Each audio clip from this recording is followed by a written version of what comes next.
Do you know in India, one of the state is named as Devbhumi and the state is Uttarakhand. Today we will talk about Uttarakhand. नमस्कार, प्रणाम पहला। मैं भवानी चुफाल अपने YouTube channel Bhanumati के पिटारे में आपका स्वागत करती हूँ। और आज इस पिटारे से क्या निकला? आज इस पिटारे से निकली है देवभूमि उत्तराखंड के बारे में कुछ रोचक तथ्य। ये भारत का एक ऐसा राज्य है जो अपने नाम से ज्यादा देवभूमि के नाम से जाना जाता है। आज हम इस बारे में जानेंगे कि इसे देवभूमि क्यों कहते हैं। अगर बाहरी राज्यों की नजर से देखा जाए तो इसे देवभूमि इसलिए कहते हैं कि यहाँ हरिद्वार है, गंगा मैया है, गंगोत्री यमुनोत्री है, केदारनाथ बद्रीनाथ जैसे शिव के बड़े धाम हैं और भी बहुत कुछ है। हाँ, ये बात सच है। यहाँ पर नीम करोड़ी बाबा का आश्रम भी है। वही नीम करोड़ी बाबा जिन्होंने विदेशों में भी अपनी छाप छोड़ी है, जिनके काफी विदेशी भक्त भी हैं। हाँ, ये बातें तो हैं कि भैया यहाँ पर साक्षात शिव विराजमान रहते हैं और शिव जितने शांत व्यक्तित्व के होते हैं उतने ही रुद्र अवतार भी होते हैं, ये हम सब जानते हैं। देवभूमि को देवभूमि बनाने में जितना देवताओं का योगदान है उतना ही यहाँ की जनता का भी योगदान है। जो मूलतः देवभूमि के लोग हैं, जो यहाँ कई सालों से रह रहे हैं, वो आज भी अपनी मान्यताओं और प्रथाओं को नहीं छोड़ते। उनकी जनरेशन चाहे कितना ही पढ़ लिख जाए, आज भी अपने इष्ट देवी देवता का नाम लेना वो नहीं भूलते। हम देवभूमि में रहते हैं और हमारे यहाँ शिव के साथ साथ नागों की भी पूजा होती है। देवभूमि, अगर मैं ये कहूं कि देवभूमि को देवभूमि बनाने में यहाँ के लोगों का भी बहुत बड़ा हाथ है तो ये गलत नहीं होगा। यहाँ के लोग आज भी अपनी मान्यता और परंपराओं को अपने साथ लेकर चलते हैं। उत्तराखंड से बिलोंग करने वाला व्यक्ति अगर वो किसी भी स्टेट में, किसी भी और राज्य में होगा, तब भी वो अपनी सिंप्लिसिटी नहीं छोड़ेगा। एक्सेप्शनल केस तो सब जगह होते हैं, मैं ये नहीं कह सकती कि ऐसा ही होता है, पर जो यहाँ के लोग होते हैं आज भी उनमें देवी देवताओं का डर विद्यमान रहता है। आज भी वो ऊपर वाले को उतनी ही श्रद्धा और विश्वास से पूजते हैं जितना कि हमारे पूर्वज पूजा करते थे। देवभूमि की सबसे बड़ी खासियत यह है कि यहाँ पर में इतने केस नहीं मिलेंगे क्योंकि लोगों को अक्सर कोर्ट के चक्कर ही काटने में रह जाते हैं, कोर्ट केस ही होते रहते हैं। यहाँ पर अगर उन्हें किसी चीज से आहत होते हैं, कोई चीज अगर उन्हें आहत करती है या उन्हें लगता है कि उनके साथ गलत हो रहा हो, वो पुलिस या कोर्ट के पास जाना उतना पसंद नहीं करते हैं जितना वो गोलजू देवता के मंदिर में जाकर अपनी कंप्लेंट दर्ज करना पसंद करते हैं।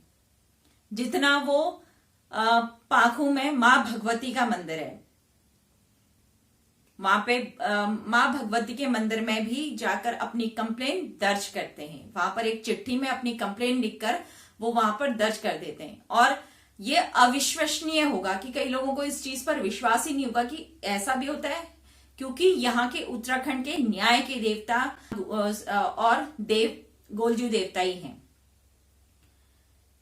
वो जितनी जल्दी अपना न्याय दिखाते हैं, वो जितनी जल्दी न्याय करते हैं, उतनी जल्दी कोई नहीं करता।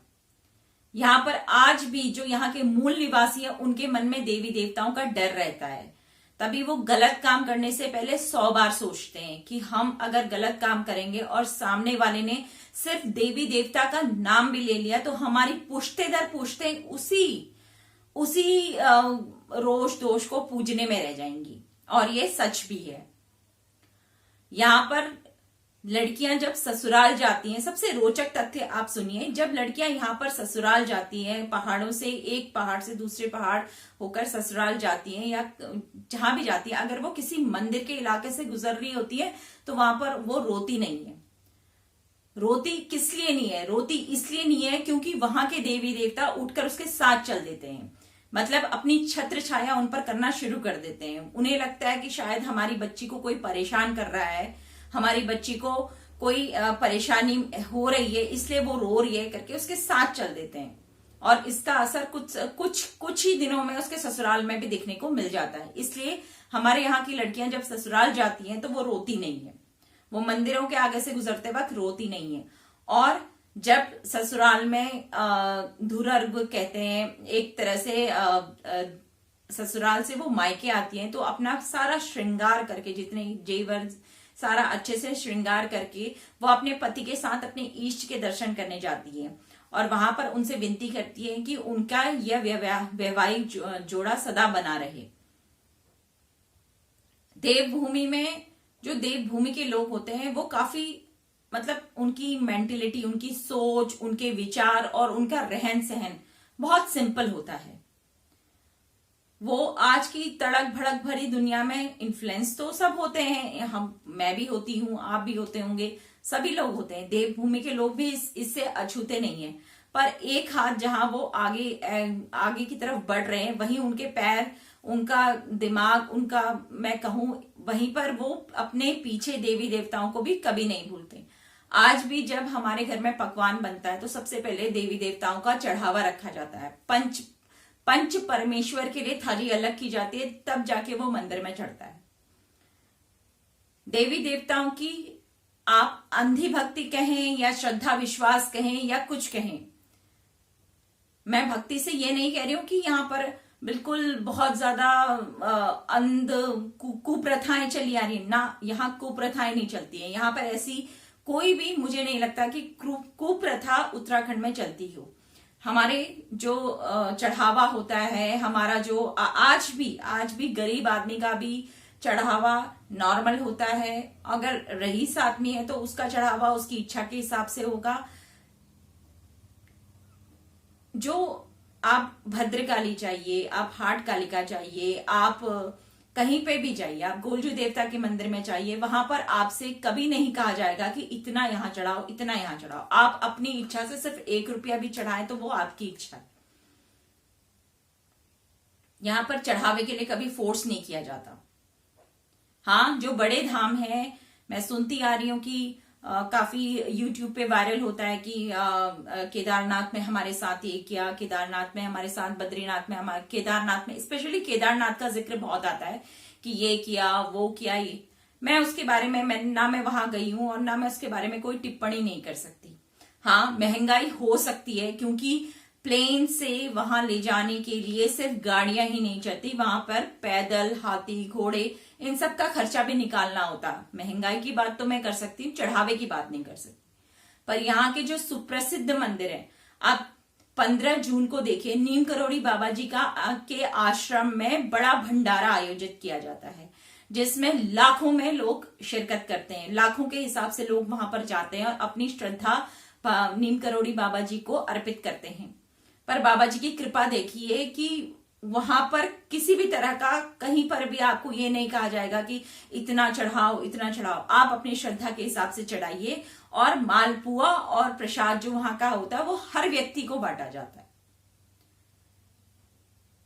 मेरा तो मानना ये है कि जहां पर लेन देन वाला प्रोग्राम चलता है वहां पर तो देवता वास करते ही नहीं है। हम देवता को क्या ही चढ़ा लेंगे, जिससे हम खुद हाथ झोली फैलाकर जिससे हम मांगते हैं उसे हम क्या ही दे लेंगे। देवभूमि के लोगों में आज भी अपने देवी देवता पितरों के प्रति डर बना हुआ है, जो उन्हें हमेशा गलत काम करने से रोकता है। देवभूमि को देवभूमि बनाने में सिर्फ देवी देवताओं का नहीं बल्कि यहाँ पर विद्यमान लोगों का भी उतना ही हाथ है। आप कभी कोई अनजान व्यक्ति अगर मुसीबत में हो और वो उसकी हेल्प करें, देवभूमि के लोग बिल्कुल खुले दिल से उनकी हेल्प करें, भले ही वो आदमी उन्हें धोखा दे जाए, पर वह यह सोचकर चुप हो जाते हैं या फिर यह सोचकर वो आगे प्रतिक्रिया जाहिर नहीं करते हैं कि हो सकता है किसी जन्मों का हमारा लेन देन रहा होगा और हमने इस व्यक्ति को दे दिया। देवभूमि के लोग चाहे कहीं पर भी हों, इंडिया में कहीं पर हों, बाहर विदेशों में कहीं पर भी हों, उनकी सादगी और सरलता सबसे अलग उनको खड़ा करके रख देती है। कई लोग तो इनकी सादगी और सरलता का मजाक भी बनाते हैं, पर मैं ये कहूंगी कि वहां पर भी हमारे देवी देवता, हमारे जो पूज्य महादेव हैं, महादेव को भोला भंडारी कहते हैं। तो वही जो भोला भंडारी वाली छवि है, यही हम पहाड़ी लेकर चलते हैं। पहाड़ी आदमी, जो पहाड़ी लोग होते हैं ना, उनकी सिर्फ एक बुराई है कि वो बहुत जिद्दी होते हैं। अगर वो अपनी जिद पर आ जाए ना, तो फिर क्या ही कहें, फिर तो सीधे का सीधे रुद्रावतारी हुए।